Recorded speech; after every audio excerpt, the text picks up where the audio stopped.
At long last, the grand finale of the Overwatch League 2021 season has come and gone, with the Shanghai Dragons taking the entire league with an incredibly convincing playoffs performance. Utilizing powerful synergy and masterclass knowledge of various compositions, the Dragons managed to finish the season off with an incredible 12-4 win-loss record. Completely dominating the Eastern bracket, many were anticipating a climactic clash between the East and the West. But it came as a surprise to many that the face-off would be against Atlanta Reign, who have famously been the scrappy underdogs. Quickly moving through the winner's bracket, the Dragons didn't face much opposition, with most games ending with a swift 3-1. On the loser's side, the Reign crawled their way back from a loss against the Hunters that knocked them into the lower bracket. When the two teams finally met in the grand finals, nobody expected it to be as one-sided as it ended up being.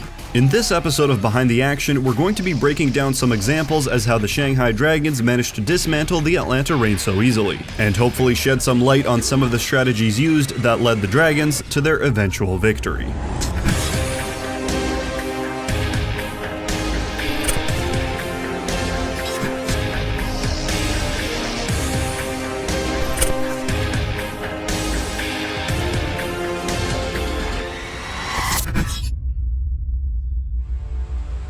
To begin, let's take a look at how the Dragons utilized counter momentum to ensure their capture point wouldn't be contested. Starting the very first map off, let's take a look at both teams' compositions. On the side of Atlanta, they're running a Rein D.Va tank line for a more aggressive playstyle, with Lucio to assist utilizing his speed boost. Ideally, the team will generally stick together, which will take advantage of Batiste's incredible AoE healing capabilities. As for DPS, Pelican is looking to set up his turret on or above the point to provide constant long-distance pressure that must be addressed. Kai, on the other hand, will be fishing for picks and attempting to deal with Shanghai's slippery DPS duo. Taking a look at the Dragons' compositions, we see a completely different story. While still running the D.Va, she is accompanied by a ball, which can be incredibly difficult to deal with if left unchecked. As for supports, they are running their classic Zen Brig combo, which offers unparalleled defensive potential and brings that essential Discord orb into the pseudo-dive composition. DPS-wise, Fleta is looking to secure early picks with his Tracer, and Lip is there to deliver fight-winning EMPs and control the local health packs. Heading into the first fight, the Atlanta Reign managed to secure the first pick onto Void, which causes the Dragons to momentarily give up space. After scaring them off, Atlanta recuperates on point and holds their ground. Remember, the team will work around Torbjorn's strength to ward off offensive plays. Lip, awaiting the return of his tank, plays the long game and positions himself behind the Reign, preparing for the eventual push. After Atlanta stabilizes on point, Void is back from spawn, and the Reign makes the call to advance and demech him once again. As they close in, however, Gator is dropped low and is forced into a minor retreat, holding his barrier up. Out of the loop, Kai finds himself outside of the team and overextended, which Fleta takes advantage of and quickly eliminates him. With just that one kill, the Dragons immediately converge onto the Reign from all sides, with Lip pelting them from the back, Fate being an annoying ball in the middle, and the rest of the Dragons relentlessly pressing forward from the front. The Reign completely crumbles, and the percentage stagnates at 29%. Upon capturing the point, the Dragons rush towards Atlanta's spawn without hesitation, taking the high ground and effectively warding Atlanta off. Having no choice but to pass through the building, the Dragons rotate overhead, creating space for Atlanta to double back and reclaim their bottleneck. Upon exiting, however, Fleta once again soars in for a big pulse bomb onto Kai, eliminating him early for the second time. To ensure no recovery can be made, Lip commits the EMP and the Reign falls once again. Without even giving them time to set up, the Dragons ensure the battle begins on their terms without any chance of rebounding. Now, the spawn camping begins. Note how tightly Atlanta are grouped up before advancing,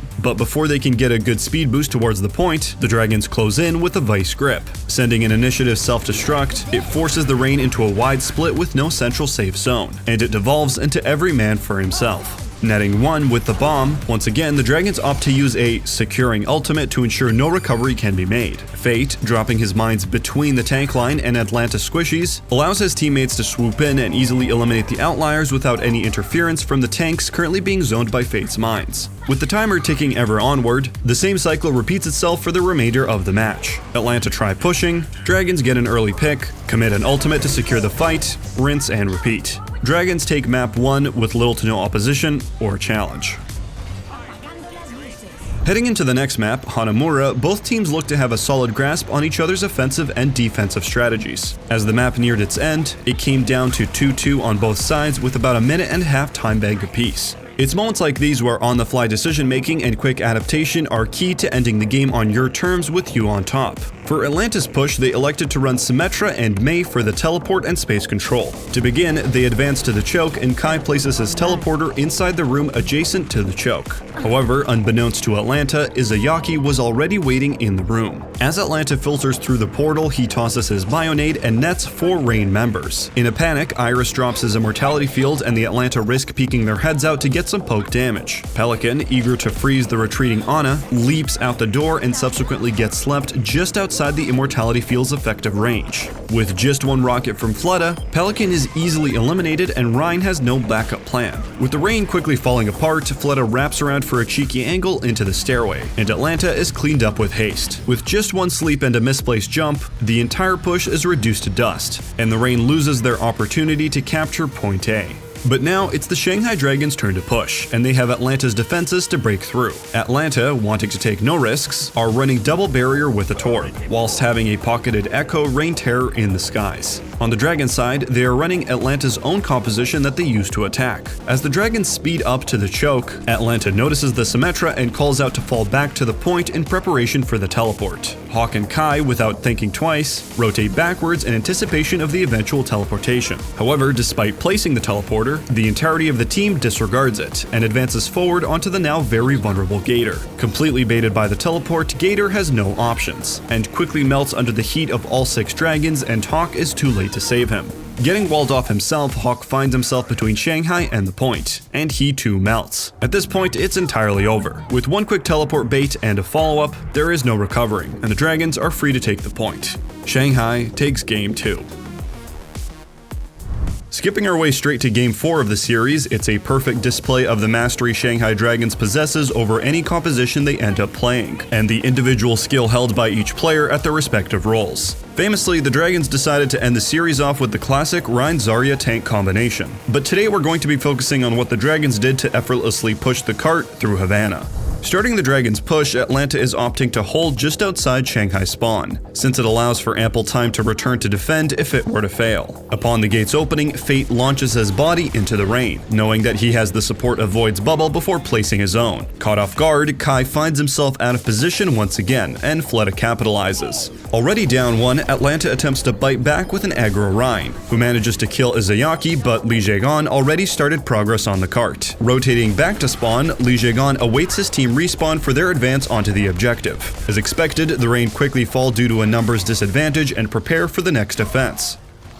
As Atlanta approaches, notice how Fate once again launches his body into their space, but this time is thwarted by a boop and Izayaki is left defenseless. Losing 1 early, the Dragons quickly retreat, but Void is run down by Atlanta. Meanwhile, Massa is caught out by Fate and Atlanta loses their passive sustain. Unsure how the fight will go from here, Li Zhegan makes the call to commit a sound barrier to ensure his team has enough health to withstand Atlanta's last resort damage. With some trading back and forth, eventually the Dragons do whittle Atlanta down once again and continue pushing the payload. Heading into Streets phase, this is where Fate's Winston really begins to take its toll on Atlanta's coordination. Watch as Atlanta cleanly advances together towards the point, heading up and over the high ground. But as they round the corner, Fate leaps in and each member of Atlanta tries to deal with it in their own way. Kai drops off high ground and separates from his team. Pelican isn't even there. Gator heads straight to the point alone. Hawk tries to use his jets to boop Fate away but ends up getting booped himself. Iris gets separated just like Kai, and Massa gets headshotted immediately without any cover. With Hawk out of position, Void solo grabs him to ensure no peeling can take place. Meanwhile, Fate is single-handedly keeping Kai and Iris at bay in the back alley, forcing them to burn utility and time trying to deal with him. Eventually, Izayaki calls for a backup on point, and Fate leaps in to help finish off Gator.